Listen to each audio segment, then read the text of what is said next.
আসসালামু আলাইকুম। এটিএন বাংলা সংবাদে সবাইকে স্বাগত জানাচ্ছি। আমি নাইম ফাথুম মুবিন। শুরুতেই সংবাদ শিরোনাম। আহতদের দেখতে রাজধানীর 2 হাসপাতালে প্রধানমন্ত্রী সহিংসতার সুষ্ঠু তদন্তে জাতিসংঘ সহ আন্তর্জাতিক সংস্থার সহযোগিতা চাইলেন। অল্প সময়ের মধ্যে কারফিউ প্রত্যাহার, সেনাবাহিনী ব্যারাকে ফিরে যাবে, জাতিসংঘের আবাসিক প্রতিনিধিকে জানালেন স্বরাষ্ট্রমন্ত্রী।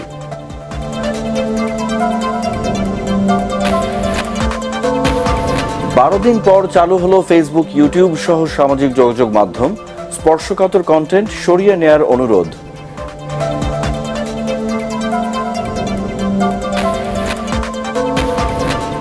এবং ডিবি থেকে সরিয়ে দেয়া হলো হারুনকে, নতুন দায়িত্বে আশরাফুজ্জামান।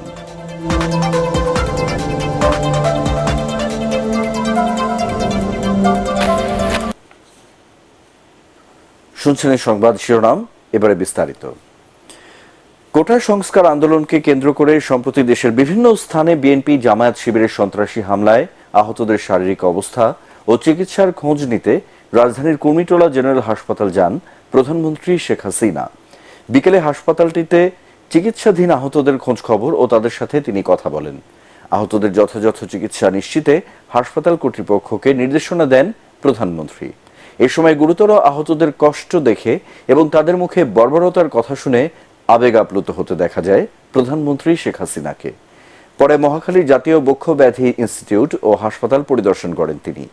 সেখানেও বিএনপি জামায়াত শিবিরের সন্ত্রাসী হামলায় বিভিন্ন ওয়ার্ডে চিকিৎসারত আহতদের শারীরিক অবস্থা ও চিকিৎসার খোঁজ খবর নেন প্রধানমন্ত্রী।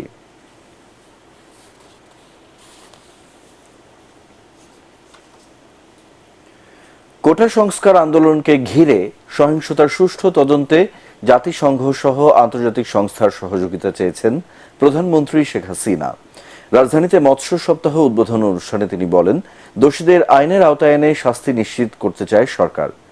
যারা দেশের ভাবমূর্তি নষ্ট করেছে তাদের বিচার জনগণকেই করতে হবে বলে জানান প্রধানমন্ত্রী। বিস্তারিত আপেল মাহমুদের রিপোর্টে। বিশ্বের প্রায় 50টি দেশে মৎস্য ও মৎস্যজাত পণ্য রপ্তানি করে বাংলাদেশ। চীনকে টপকে মিঠা পানির মাছ উৎপাদনে বিশ্বে দ্বিতীয় স্থান অর্জন করেছে দেশ। মৎস্য খাতকে আরও সামনের দিকে এগিয়ে নিতে রাজধানীর বঙ্গবন্ধু আন্তর্জাতিক সম্মেলন কেন্দ্রে জাতীয় মৎস্য সপ্তাহ উদ্বোধন অনুষ্ঠানে যোগ দেন প্রধানমন্ত্রী শেখ হাসিনা। মাছ উৎপাদনে বিশেষ অবদানের স্বীকৃতি হিসেবে জাতীয় মৎস্য পদক তুলে দেন 22 ব্যক্তি ও প্রতিষ্ঠানকে। গভীর সমুদ্রে মাছ আহরণ বাড়ানোর পাশাপাশি জনগণের পুষ্টি নিশ্চিতে সরকারের উদ্যোগের কথা জানান প্রধানমন্ত্রী। কোটা আন্দোলনকে ঘিরে নিহতদের প্রতি সমবেদনা জানিয়ে প্রধানমন্ত্রী বলেন, শিক্ষার্থীদের দাবি মেনে নেওয়ার পরেও নাশকতা চালিয়ে দেশকে পেছনের দিকে নিয়ে যাওয়ার ষড়যন্ত্রে নেমেছে স্বাধীনতা বিরোধী শক্তি। আমি জানি না অপরাধটা কি ছিল আমাদের, যে ইস্যুটা নেই সেটা নিয়ে আন্দোলনের নামে এই ধ্বংসাত্মক কার্যকলাপগুলি, দেশের অর্জনকে নষ্ট করা, আন্তর্জাতিকভাবে বাংলাদেশের ভাবমূর্তি নষ্ট করা, কে কি অর্জন করলো সেটাই আমার প্রশ্ন। আমার কাছে ক্ষমতা তো ভোগের বস্তু না, আমি তো আয়াস আরাম করার জন্য ক্ষমতা আসিনি। আমি দিন রাত অক্লান্ত পরিশ্রম করেছি বাংলাদেশটাকে একটু উন্নত করতে, এবং সেটা আমি সফলভাবে করতে পেরেছি। আজকে বাংলাদেশ বিশ্ব উন্নয়নের রোল মডেল, সেই মর্যাদাটাকে কেন নষ্ট করা হলো সেটা বিচারের ভার আমি আপনাদের কাছে, দেশবাসীর কাছেই দিচ্ছি। নাশকতায় জড়িতদের সাজা নিশ্চিত করতে বিচার বিভাগীয় তদন্ত কমিশনে বিচারপতির সংখ্যা বাড়ানো হয়েছে বলেও জানান তিনি। আজকে আবার আমি নির্দেশ দিয়েছি, আমরা একজন জজ সাহেবকে দিয়ে করেছিলাম, সেখানে আমি বলেছি আরও 2জন জজ সাহেব দিয়ে, আরও 2জন লোকবল বৃদ্ধি করে দিয়ে এবং তার তদন্তের পরিধি বাড়ানো। সেই সঙ্গে আমরা জাতিসংঘের কাছে আবেদন করেছি।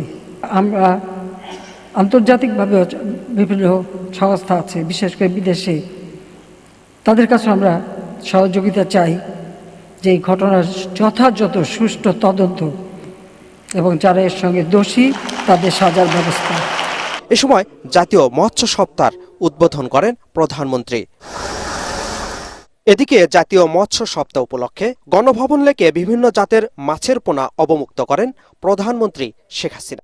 এ সময় মৎস্য ও প্রাণী সম্পদ মন্ত্রী সহ ঊর্ধ্বতন কর্মকর্তারা উপস্থিত ছিলেন। Apple Mahmud, ATN Bangla, Dhaka. অল্প সময়ের মধ্যে কারফিউ প্রত্যাহার করা হবে, সেনাবাহিনী ব্যারাকে ফিরে যাবে বলে জানিয়েছেন স্বরাষ্ট্রমন্ত্রী আসাদুজ্জামান খান কামাল। সচিবালয়ে জাতিসংঘের আবাসিক প্রতিনিধি গোয়েন লুইসের সাথে সাক্ষাতে তিনি একথা জানিয়েছেন। পরে সাংবাদিকদের প্রশ্নের উত্তরে মন্ত্রী জানান, সন্ত্রাস দমন আইনের 18 ধারায় জামায়াত শিবির নিষিদ্ধের প্রক্রিয়া চলছে। ফজলে রাব্বি রিপোর্ট। কোটা সংস্কার আন্দোলনকে ঘিরে দেশব্যাপী ঘটে যাওয়া সহিংসতা ও হতাহত নিয়ে উদ্বেগ প্রকাশ করেছে জাতিসংঘের মানবাধিকার কমিশন, চেয়েছে বিশ্বাসযোগ্য তদন্ত। এর প্রেক্ষিতে মঙ্গলবার তাৎক্ষণিকভাবে তদন্তে জাতিসংঘের সহায়তা চেয়ে সাড়া দেয় বাংলাদেশ।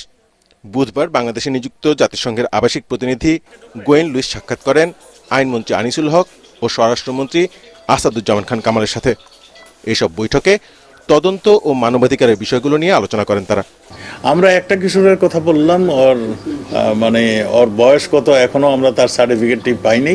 স্কুল থেকে জানাচ্ছে 17.5, কিন্তু সেই ছেলেটি যেই অন্যায় কাজটি করেছে এটা একটা জঘন্য অন্যায় কাজ করেছে। তার ভিডিও এবং অন্যান্য তার স্বীকারোক্তি, তার যে কথোপকথন হয়েছে, এতে আমরা তাকে শনাক্ত করতে পেরেছি। সে তো পুলিশ হত্যা করেছেই এবং ওইটাকে ঝুলিয়ে রেখেছিল, যে দড়ি ধরে টানতেছিল এই ঝুলিয়ে রাখার জন্য, সেই কাজটিও করছিল। এবং কাজ শেষ করে তিনি যার দ্বারা নিয়ন্ত্রিত হয়ে থাকেন তাকে আবার ফোন করে জানিয়েছেন যে আমরা হত্যা করতে পেরেছি এবং তাকে ঝুলিয়ে দিয়েছি। অপর প্রান্তের থেকে তাকে শাবাশি দেওয়া হয়েছিল। এই কিশোরকে আমরা কোথায় নিব, তার কাছে আমরা প্রশ্ন করেছিলাম। আইন শৃঙ্খলা পরিস্থিতি এখন অনেকটা স্বাভাবিক বলেও জাতিসংঘের আবাসিক প্রতিনিধিকে জানিয়েছেন স্বরাষ্ট্রমন্ত্রী। আমরা মনে করছি খুব শর্ট টাইমের মধ্যেই আমরা কভার করতে পারবো। আমাদের সন্দেহ আইন যেটাকে বলে কারফিউ, সেটাও আমরা উইথড্র করতে পারবো এবং আর্মিও ব্যারাকে ফিরে যাবে খুব শর্ট টাইমের মধ্যেই। সাংবাদিকদের প্রশ্নের উত্তরে স্বরাষ্ট্রমন্ত্রী আবারও জোর দিয়ে বলেন, শিক্ষার্থীদের আড়ালে দেশ জুড়ে সহিংসতা করেছে জামায়াত শিবির। একই সাথে দলটির অতীত কর্মকাণ্ড বিবেচনায় নিয়ে সন্ত্রাস দমন আইনেই জামায়াতে ইসলামী ও ছাত্র শিবির নিষিদ্ধ হচ্ছে বলে জানান তিনি। অনেক দিনের যে একটা চাহিদা ছিল জামাতকে ব্যান করার, জামাত শিবিরকে, সেইটি আজকে সেই প্রক্রিয়াটি চলছে। ফজলে রাব্বি, এটিএন বাংলা, ঢাকা। অবশেষে খুলে দেয়া হলো ফেসবুক, ইউটিউব সহ বিভিন্ন সামাজিক যোগাযোগ মাধ্যম। বাংলাদেশে ফেসবুকের ফ্যাক্ট চেকিং এর দায়িত্বে থাকা সংস্থাটি মুক্তিযুদ্ধের চেতনা বিরোধী বলে মন্তব্য করেছেন তথ্য ও যোগাযোগ প্রতিমন্ত্রী জুনায়েদ আহমেদ পলক। বিভিন্ন সোশ্যাল মিডিয়ার প্রতিনিধিদের সাথে বৈঠক শেষে তিনি বলেন, ফেসবুক বাংলাদেশের সাথে বৈষম্যমূলক আচরণ করছে। বিটিআরসির অভিযোগের ভিত্তিতে এরই মধ্যে 3টি প্রথম সারির সামাজিক যোগাযোগ মাধ্যমে আপলোড করা সহিংসতার কয়েক হাজার ভিডিও নামিয়ে ফেলা হয়েছে বলেও জানান প্রতিমন্ত্রী। মুশফিকুর রহমানের রিপোর্ট। 3টা জনপ্রিয় সামাজিক যোগাযোগ মাধ্যম দেশের সাম্প্রতিক সহিংসতার কারণে দীর্ঘদিন বন্ধ থাকার পর অবশেষে চালু করা হয়েছে ফেসবুক, ইউটিউব সহ বিভিন্ন ধরনের সামাজিক মাধ্যম। আগারগাঁয়ের বিটিআরসি ভবনে এক সংবাদ সম্মেলনে তথ্য ও যোগাযোগ প্রতিমন্ত্রী জুনায়েদ আহমেদ পলক বলেন, ই কমার্স উদ্যোক্তা ও ফ্রিল্যান্সার সহ বৃহৎ স্বার্থের কথা বিবেচনা করে সোশ্যাল মিডিয়ার বিধিনিষেধ তুলে দেওয়ার সিদ্ধান্ত নেওয়া হয়েছে। এটা বিটিআরসির টেলিকম ল, সাইবার সিকিউরিটি ল এবং সাম্প্রতিক সময়ে হাইকোর্টে একটা রিট হয়েছিল, সেই রিটে যে অর্ডার দিয়েছিল হাইকোর্ট থেকে, সেটাতেও আমরা বিটিআরসি বাধ্য এই কন্টেন্টগুলোকে রিমুভ করানোর জন্য, ব্লক করার জন্য, টেকডাউন করার জন্য আমরা সোশ্যাল মিডিয়ার সাথে যোগাযোগ করতে আমরা বাধ্য, এবং সেটাই আমরা করছি কোর্টের আদেশে। তাহলে বাংলাদেশের কোর্টের আদেশ তোমরা কেন মানছো না? প্রতিমন্ত্রী বলেন, 14 জুলাই থেকে 24 জুলাই পর্যন্ত সহিংসতার ভিডিওর ব্যাপারে বাংলাদেশের সাথে বৈষম্যমূলক আচরণ করেছে ফেসবুক। তিনি আরো বলেন, ভার্চুয়াল মিটিংয়ে ফ্যাক্ট চেকিং এর ত্রুটির কথা স্বীকার করেছে ফেসবুক। তারেক জিয়ার ভেরিফাইড পেজ থেকে যে কিনা সাজাপ্রাপ্ত, যে কিনা পলাতক, সে বলছে হাসিনার খুনি বাহিনী আমাদের সন্তানদেরকে রাজপথে হত্যা করেছে। আপনারা বলেন এই প্রথম লাইনটা কোন কমিউনিটি স্ট্যান্ডার্ডে পড়ে? ইসরায়েলি বাহিনীর বিরুদ্ধে কোনো ইংলিশ, হিব্রু কিংবা যে কোনো বিশ্বের ভাষায় পোস্ট দিলে সেগুলো তাদের এআই টুল ব্লক করে, আইডেন্টিফাই করে। বাংলা কি ধরনের কিওয়ার্ড তোমরা ব্যবহার করছো, যেগুলো প্রো এল বা pro Awami League, pro liberation, pro মুক্তিযুদ্ধ, বঙ্গবন্ধু, শেখ হাসিনা, এই ওয়ার্ডগুলো দিলে তোমরা আমাদের রিচ আউট কমিয়ে দিচ্ছ, আর আমাদের এগেনস্টে দিলে সেগুলো রিচ আউট বাড়ায় দিচ্ছ। পলক জানান, বিটিআরসির লিগ্যাল টিমের অভিযোগের ভিত্তিতে টিকটক থেকে 67%, ইউটিউব থেকে 20% এবং ফেসবুক থেকে 13% সহিংসতার ভিডিও সরিয়ে ফেলা হয়েছে। মুশফিকুর রহমান, এটিএন বাংলা, ঢাকা। বৈষম্য বিরোধী ছাত্র আন্দোলনের মার্চ ফর জাস্টিস কর্মসূচির সমর্থনে রাজধানীর হাইকোর্ট মাজার গেটের সামনে বিক্ষোভ করেন শিক্ষার্থী ও আইনজীবীরা। এ সময় সেখান থেকে 6 জনকে আটক করেছে পুলিশ। এদিকে ঢাকার নিম্ন আদালতেও বিক্ষোভ করেন শিক্ষার্থী ও আইনজীবীরা। আরো জানাচ্ছেন হুমায়ুন চিশতি। বৈষম্য বিরোধী ছাত্র আন্দোলনের মার্চ ফর জাস্টিস কর্মসূচির সমর্থনে বিক্ষোভ মিছিল করেন সুপ্রিম কোর্টের আইনজীবীরা। বেলা 1:45টায় সুপ্রিম কোর্ট আইনজীবী সমিতির সামনে থেকে শুরু করে মিছিলটি হাইকোর্ট মাজার গেটে গেলে পুলিশ তাদের আটকে দেয়। পরে সেখানে অবস্থান নিয়েই বিক্ষোভ করেন তারা। আজি রক্ত নিশি ভরে একিয়ে শুনি ওরে, মুক্তি কোলাহল বন্দি শৃঙ্খলে, কাহারা কারাবাসে মুক্তি হাসি হাসে। এর আগে হাইকোর্ট মাজার গেটের সামনে ঢাকা বিশ্ববিদ্যালয় ও বুয়েটের শিক্ষার্থীরা জড়ো হলে পুলিশ তাদের বাধা দেয়। এ সময় সেখান থেকে 6 জনকে আটক করে পুলিশ। পরে সেখানে শিক্ষার্থীদের সাথে যোগ দেন বিভিন্ন শ্রেণী পেশার মানুষ। সমন্বয়কদের সহ সকল বাংলাদেশ থেকে বিভিন্ন গণহারে গ্রেফতার করা হচ্ছে শিক্ষার্থীদেরকে, অন্যায়ভাবে অন্যায্যভাবে কোনো কারণ ছাড়াই গ্রেফতার করা হচ্ছে। যাদেরকে গ্রেফতার করা হয়েছে তাদেরকে মুক্ত করার জন্য আমরা এখানে আজকে দাঁড়িয়েছি। আমি কোনো দল সাপোর্ট করি না, আমি সাধারণ স্টুডেন্ট, আমি সাধারণ স্টুডেন্টের সাথে আছি। আমরা দেশের পক্ষে দাঁড়াচ্ছি, আমরা শিক্ষার্থীদের পক্ষে দাঁড়িয়েছি। এদিকে রাজধানীর পুরান ঢাকার জজকোর্ট এলাকাতেও শিক্ষার্থীদের মার্চ ফর জাস্টিস কর্মসূচিকে সমর্থন জানিয়ে বিক্ষোভ মিছিল ও সংক্ষিপ্ত সমাবেশ করেন আইনজীবীরা। ঢাকা আইনজীবী সমিতির সামনে থেকে মিছিল বের করলে আশপাশের শিক্ষা প্রতিষ্ঠানের শিক্ষার্থীরাও এতে অংশ নেন। তবে পুলিশি বাধায় জনসন রোডের মূল সড়কে যেতে পারেনি মিছিলটি। কোর্ট চত্বরে সংক্ষিপ্ত অবস্থানের মধ্য দিয়ে শেষ হয় তাদের কর্মসূচি। হুমায়ুন চিশতি, এটিএন বাংলা, ঢাকা। দেশের চলমান পরিস্থিতি নিয়ে পাল্টাপাল্টি সংবাদ সম্মেলন করেছে সুপ্রিম কোর্ট আইনজীবী সমিতির বিএনপি ও আওয়ামী লীগ সমর্থিত নির্বাচিত সদস্যরা। সংবাদ সম্মেলনে গণতদন্ত কমিশনের প্রতি সমর্থন জানান বিএনপি নেতা ও আইনজীবী সমিতির সভাপতি মাহবুব উদ্দিন খোকন। কোটা সংস্কার আন্দোলনে আটক সকল শিক্ষার্থীকে দ্রুত মুক্তির দাবি জানিয়ে তিনি বলেন, শিক্ষার্থীদের পক্ষে বিনামূল্যে আইনি সেবা দেয়া হবে। এ সময় আন্দোলনে সকল মৃত্যুর বিচার বিভাগীয় তদন্ত দাবি করেন তিনি। অন্যদিকে সংবাদ সম্মেলনে আওয়ামী পন্থী আইনজীবী ও সমিতির সম্পাদক শাহ মঞ্জুরুল হক বলেন, শিক্ষার্থীদের আন্দোলনকে জিয়ে রেখে বিএনপি জামায়াত সরকার পতনের ষড়যন্ত্র অব্যাহত রাখতে চায়। তিনি আরো বলেন, জামায়াত নিষিদ্ধের মাধ্যমে এ ধরনের ষড়যন্ত্র বন্ধ হবে। বিনা খরচে আইনগত সহায়তা দেওয়ার জন্য সুপ্রিম কোর্ট আইনজীবী, আমাদের আইনজীবীরা প্রস্তুত আছেন এবং সারা দেশের আইনজীবীদেরকে অনুরোধ করব তারা যেন এদেরকে আইনগত সহায়তা দেন। তাদের উদ্দেশ্য হচ্ছে তারা যে ষড়যন্ত্র করেছিল, সরকার পতনের ষড়যন্ত্র, সেই ষড়যন্ত্র যখন বেস্তে যাচ্ছে তখনই তারা এইসব খড়কুটো ধরছে, যার মাধ্যমে তারা আন্দোলনকে জিয়ে রাখতে চায়।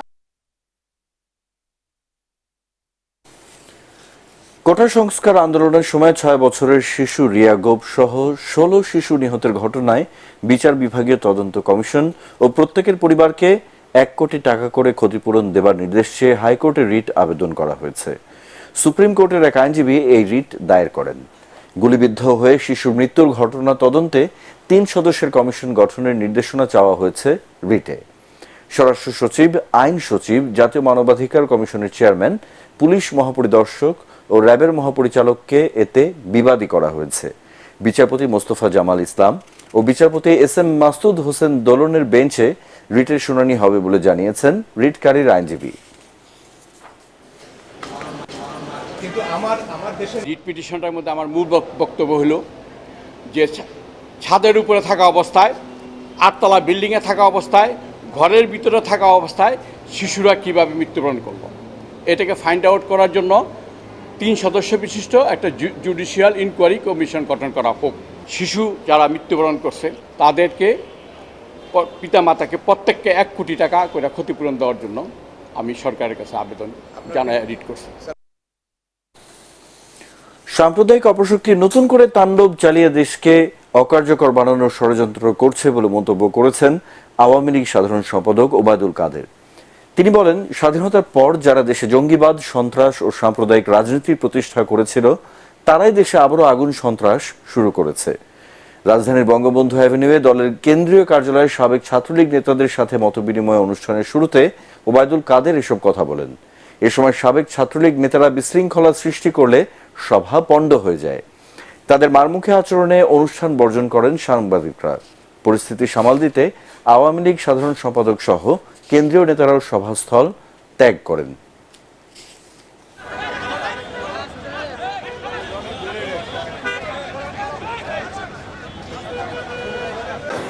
অশুভ শক্তি, স্বাধীনতা বিরোধী, মুক্তিযুদ্ধ বিরোধী, গণতন্ত্র বিরোধী এই অপশক্তিকে যে কোনো মূল্যে আমাদের প্রতিরোধ করতে হবে।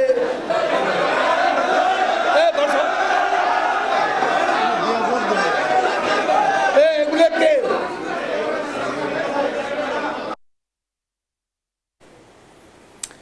ছাত্র আন্দোলন দমন করতে সরকারের নির্বিচারে মানুষ হত্যা মানবতা বিরোধী অপরাধ, যা আন্তর্জাতিক অপরাধ আদালতে বিচারযোগ্য বলে মন্তব্য করেছেন বিএনপি মহাসচিব মির্জা ফখরুল ইসলাম আলমগীর। গণমাধ্যমে পাঠানো বিবৃতিতে তিনি বলেন, দিন যত যাচ্ছে এ সরকারের অস্তিত্ব সংকট ততই বাড়ছে। বিএনপি সহ রাজনৈতিক দলের নেতাকর্মীদের গণগ্রেপ্তারের পরও শিক্ষার্থীরা নতুন উদ্যমে আন্দোলনকে এগিয়ে নিচ্ছে বলে জানান তিনি। ডিবি কার্যালয়ে বৈষম্য বিরোধী ছাত্র আন্দোলনের 6 সমন্বয়কারীকে 4-5 দিন ধরে আটকে রাখা বেআইনি ও মানবাধিকারের চরম লঙ্ঘন বলেও বিবৃতিতে উল্লেখ করেন তিনি।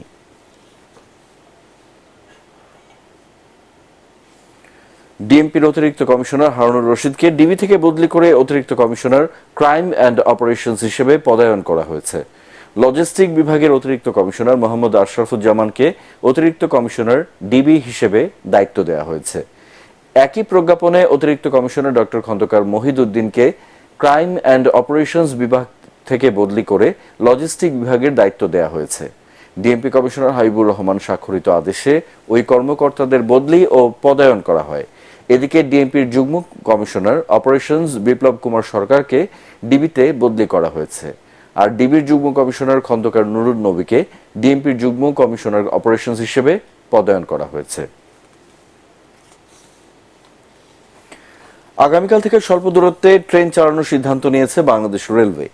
কোটা আন্দোলনের সহিংসতার মুখে জননিরাপত্তার কারণ দেখিয়ে গত 18 জুলাই থেকে ধাপে ধাপে ট্রেন চলাচল বন্ধ করে দেয় কর্তৃপক্ষ। কাল থেকে কারফিউ শিথিলকালীন স্বল্প দূরত্বের ট্রেনগুলো চালানোর সিদ্ধান্ত হয়েছে। তবে এখনই দূরের যাত্রার ট্রেনগুলো চলাচল করবে না। এ নিয়ে রাজধানীর কমলাপুর রেলওয়ে স্টেশন ধোঁয়া মোছা ও পরিষ্কার পরিচ্ছন্নতার কাজ করছেন পরিচ্ছন্নতা কর্মীরা। এছাড়া রেল লাইনের কোনো অংশে কোনো সমস্যা বা বিচ্যুতি রয়েছে কিনা তা পর্যবেক্ষণ করে দেখা হচ্ছে।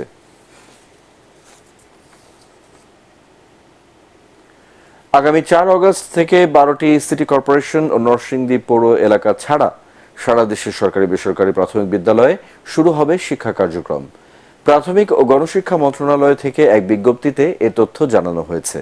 এতে বলা হয়েছে, কারফিউর সময় বিবেচনায় রেখে জেলার প্রাথমিক শিক্ষা কর্মকর্তারা স্কুলের সময়সূচি নির্ধারণ করবেন। গত 20 জুলাই থেকে সারা দেশে কোটা আন্দোলনকে ঘিরে সহিংসতার জেরে বন্ধ করে দেওয়া হয় সরকারি বেসরকারি সব প্রাথমিক বিদ্যালয়ের শিক্ষা কার্যক্রম। 8 কর্মদিবস পর স্বাভাবিক নিয়মে ফিরেছে সরকারি বেসরকারি সব অফিস। এতে স্বস্তি ফিরেছে জনমনে। সচিবালয় সহ অফিস পাড়ায় এদিন ভিড় বাড়লেও এখনো পুরোদমে ব্যস্ততা বাড়েনি দাপ্তরিক কাজে।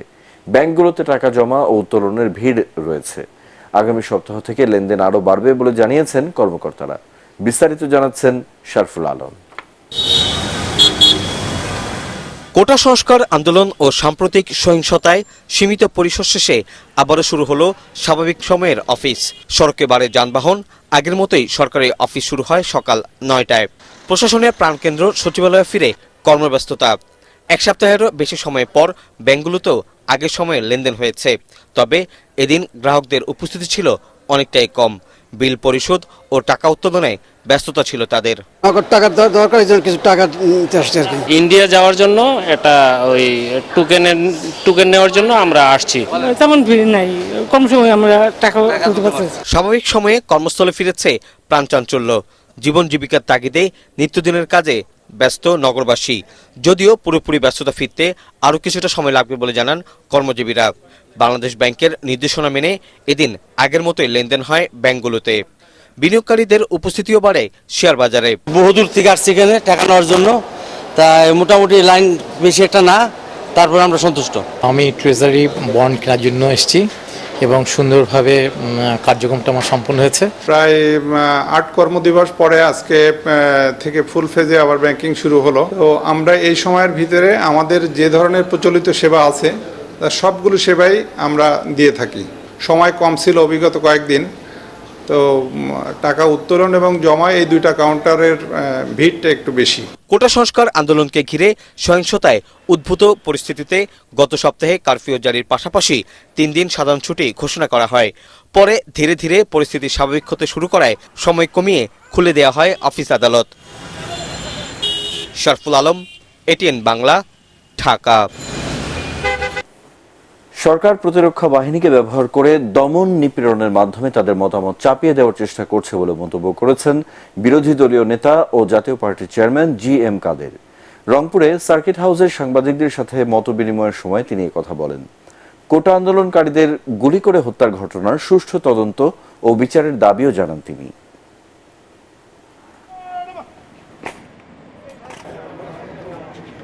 দমন নিপীড়নের মাধ্যমে তাদের মতামত চাপিয়ে দেওয়ার চেষ্টা করেছে এবং সেই পরিস্থিতি থেকে এখনো দেশ উদ্ধার হয় নাই।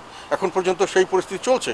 আমাদের জন্য এটা দুঃখজনক যে যারা প্রতিরক্ষা বাহিনীতে যারা দেশকে রক্ষা করবে তারা আমাদের জনগণের দিকে বন্দুক তাক করেছে। এটা একটা দুঃখজনক। জনগণকে রক্ষা করা, রাষ্ট্রকে রক্ষা করা তাদের সকলের দায়িত্ব। তো সরকার নিজের গদি রক্ষার্থে যেটা করছেন এটাতে দেশের অর্থনীতিতে ব্যাপকভাবে একটা নেতিবাচক অবস্থার সৃষ্টি হয়েছে। দেশে বিদেশে ভাবমূর্তির চরম ক্ষতিগ্রস্ত হয়েছে। এ পর্যায়ে আল আরাফা ইসলামী ব্যাংক অর্থ সংবাদ।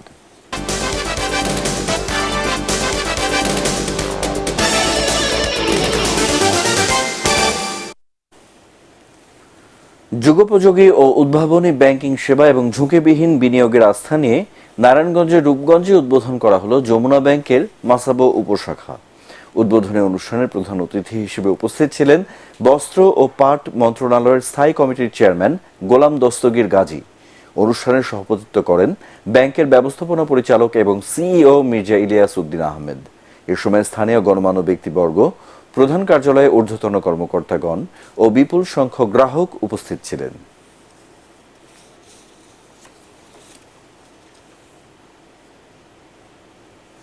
এবারে আন্তর্জাতিক সংবাদ।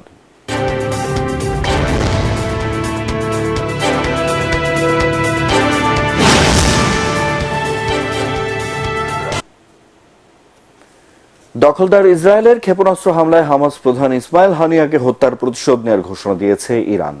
দেশটির জাতিসংঘ মিশন সামাজিক যোগাযোগ মাধ্যমে এক পোস্টে এই হুমকি দেয়। এর আগে ইরানের শক্তিশালী বাহিনী ইসলামিক বিপ্লবী গার্ডের পক্ষ থেকে একই রকম হুমকি দেয়া হয়। লেবাননে ইরানি রাষ্ট্রদূত বলেন, ইসরায়েল হামাস যুদ্ধের সমাপ্তি চেয়েছিল ইরান, তবে যুক্তরাষ্ট্র এবং ইসরায়েল এই অঞ্চল অস্থিতিশীল করার যে চেষ্টা করছে তা কখনোই সফল হবে না, বরং প্রতিঘাত করা হবে। এদিকে এক বিবৃতিতে মার্কিন পররাষ্ট্রমন্ত্রী অ্যান্টনি ব্লিংকেন দাবি করেন, হামাস নেতা ইসমাইল হানিয়ার হত্যাকাণ্ড সম্পর্কে যুক্তরাষ্ট্র কিছু জানে না। 2041 সালের মধ্যে 40% পরিচ্ছন্ন জ্বালানি থেকে বিদ্যুৎ উৎপাদনের লক্ষ্যে কাজ চলছে বলে জানিয়েছেন বিদ্যুৎ ও জ্বালানি প্রতিমন্ত্রী নসরুল হামিদ। জার্মান ভিত্তিক প্রতিষ্ঠান আইবি এর অর্থায়নে চট্টগ্রামের মিরসরাইয়ে 50 মেগাওয়াট সৌর বিদ্যুৎ উৎপাদন কেন্দ্র থেকে বিদ্যুৎ ক্রয় চুক্তি অনুষ্ঠানে তিনি একথা জানান। তিনি বলেন, 2030 সালের মধ্যেই 12,000 মেগাওয়াট সৌর বিদ্যুতের অবকাঠামো নির্মাণ শেষ হবে। অনুষ্ঠানে প্রকল্প সংশ্লিষ্টরা জানান, মিরের সরাইয়ে 160 একর জমিতে নির্মাণাধীন সোনাগাজী পাওয়ার প্ল্যান্ট 20 বছর পর্যন্ত ইউনিট প্রতি 13 টাকা দরে বিদ্যুৎ সরবরাহ করবে। 15 মাসের মধ্যে বাস্তবায়ন করা হবে প্রকল্পটি। মিরের সরাই জমিটা আমি যেটা দেখলাম সেটা হিলি এরিয়া, এই হিলির ক্যারেক্টার চেঞ্জ করা যাবে না। আমরা পরিবেশকে সহায়তা করার জন্য সোলার করব, আবার সেই কারণে আবার হিলকে কেটে ফেলবো, মাটি কাটবো, সেটা যেন না হয়, সেটা আপনাদের কাছে আমার অনুরোধ থাকবে। মৌলভীবাজারে অনুষ্ঠিত হয়ে গেল রিয়েলিটি শো টিএসএস সুপার সিঙ্গারের গ্র্যান্ড ফিনালে। জেলা শিল্পকলা একাডেমিতে আয়োজিত অনুষ্ঠানে অংশ নেন 400 প্রতিযোগী। যাচাই বাছাই শেষে 12 ফাইনালিস্টের মধ্যে থেকে আজ সেরা 3 জনের নাম ঘোষণা করা হয়। এ সময় টিএসএস এর আহ্বায়ক জানান, আগামীতে ঝরে পড়া শিল্পীদের নিয়ে আরও প্রতিযোগিতামূলক অনুষ্ঠানের আয়োজন করা হবে। অনুষ্ঠানটির মিডিয়া পার্টনার এটিএন বাংলা।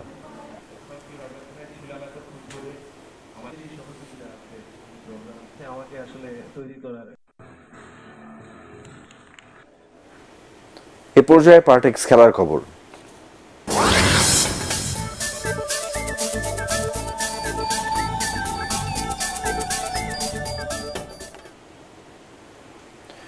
পাকিস্তানের বিপক্ষে 2 ম্যাচের টেস্ট সিরিজ সামনে রেখে আগামী 3 আগস্ট থেকে ঢাকায় শুরু হবে জাতীয় ক্রিকেট দলের প্রস্তুতি ক্যাম্প। চলবে আগামী 14 আগস্ট পর্যন্ত। কানাডার গ্লোবাল টি20 লিগ খেলার কারণে এই ক্যাম্পে থাকছে না দেশসেরা অলরাউন্ডার সাকিব আল হাসান। দুপুরে বিসিবি পরিচালক জালাল ইউনুস জানান, প্রথম টেস্ট শুরুর আগে সাকিব পাকিস্তানে দলের সঙ্গে যোগ দেবেন। আগামী 21 আগস্ট রাওয়ালপিন্ডিতে হবে প্রথম টেস্ট। দ্বিতীয় টেস্ট ম্যাচটি হবে 30 আগস্ট করাচিতে। আশা করি সে হয়তো সরাসরি সে দুবাই থেকে চলে যাবে, যদি সময় না থাকে, অথবা তাকে বলা হয়েছে যে সে ঢাকা থেকে এসে 2-1 দিন প্র্যাকটিস করে তারপরে টিমের সাথে যোগ করে একসাথে যাওয়ার জন্য। তো ওকে আমরা এই পাকিস্তান সিরিজে পাওয়া যাবে। প্যারিস অলিম্পিকের 5ম দিনে জাপানকে সরিয়ে পদক তালিকার শীর্ষে উঠে এসেছে চীন। এদিকে নারীদের ট্রায়াথলনে প্রথমবারের মতো অলিম্পিক পদক জিতল ফ্রান্স। তাতে 6টি স্বর্ণসহ মোট 20টি পদক জিতে তালিকার 3য় স্থানে উঠে এসেছে স্বাগতিকরা। পরাগ আরমানের রিপোর্ট। সেইন নদী দূষণের কারণে ট্রায়াথলন হয় কি হয় না শঙ্কা ছিল ঠিকই, তবে সব শঙ্কা উড়িয়ে দিয়ে শেষ পর্যন্ত ট্রায়াথলন হলো। আর নারী বিভাগে স্বাগতিক ফ্রান্সকে সোনার পদক এনে দিলেন কাসান্দ্রে বিউগ্রান্ত। অলিম্পিক ট্রায়াথলনে এটাই প্রথম সোনার পদক জয় ফ্রান্সের। সুইজারল্যান্ডের জুলি ভেরন রূপা আর ব্রিটেনের বেথ পটার ব্রোঞ্জ জয় করেন। টোকিওর পর প্যারিস, টানা দ্বিতীয়বার পুরুষ সাঁতারে 4x200 মিটার ফ্রিস্টাইল রিলেতে স্বর্ণ জিতেছে যুক্তরাজ্য। যুক্তরাষ্ট্র রূপা আর ব্রোঞ্জ জেতে অস্ট্রেলিয়া। অলিম্পিক সাঁতারে সোনার পদক কখনো জেতেনি আয়ারল্যান্ড। পুরুষ 800 মিটার ফ্রিস্টাইলে নতুন অলিম্পিক রেকর্ড গড়ে আইরিশদের সেই আক্ষেপ ঘোচালেন ড্যানিয়েল উইফ্রেন। আগেরবারের চ্যাম্পিয়ন যুক্তরাষ্ট্রের ববি ফিঙ্ক জেতেন রূপা। নারীদের 100 মিটার ব্যাক স্ট্রোকে টোকিওর মতো প্যারিসেও নতুন অলিম্পিক রেকর্ড করে সোনার পদক ধরে রাখলেন অস্ট্রেলিয়ার কাইলি ম্যাকিওন। রূপা জিতেছেন বিশ্ব রেকর্ডধারী যুক্তরাষ্ট্রের রেগান স্মিথ, আর ব্রোঞ্জ জয় করেন মার্কিন সাঁতারু ক্যাথরিন বারকফ। ট্র্যাপ শুটিংয়ে সোনা জিতেছেন যুক্তরাজ্যের নাথান হেলস। এই ইভেন্টে রূপা জয় করেন চীনের ইং। ব্রোঞ্জ জয় করে গুয়েতেমালাকে প্রথম অলিম্পিক পদক এনে দেন কার্দেনেস। পরাগ আরমান, এটিএন বাংলা।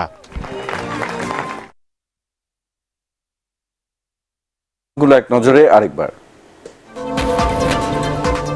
আহতদের দেখতে রাজধানীর 2 হাসপাতালের প্রধানমন্ত্রী সহিংসতার সুষ্ঠু তদন্তে জাতিসংঘ সহ আন্তর্জাতিক সংস্থার সহযোগিতা চাইলেন। অল্প সময়ের মধ্যেই কারফিউ প্রত্যাহার, সেনাবাহিনী ব্যারাকে ফিরে যাবে, জাতিসংঘের আবাসিক প্রতিনিধিকে জানালেন স্বরাষ্ট্রমন্ত্রী।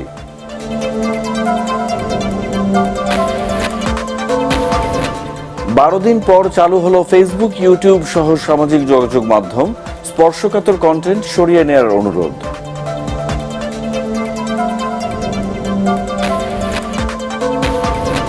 এবং ডিবি থেকে সরিয়ে দেয়া হলো হারুনকে, নতুন দায়িত্বে আশরাফুজ্জামান।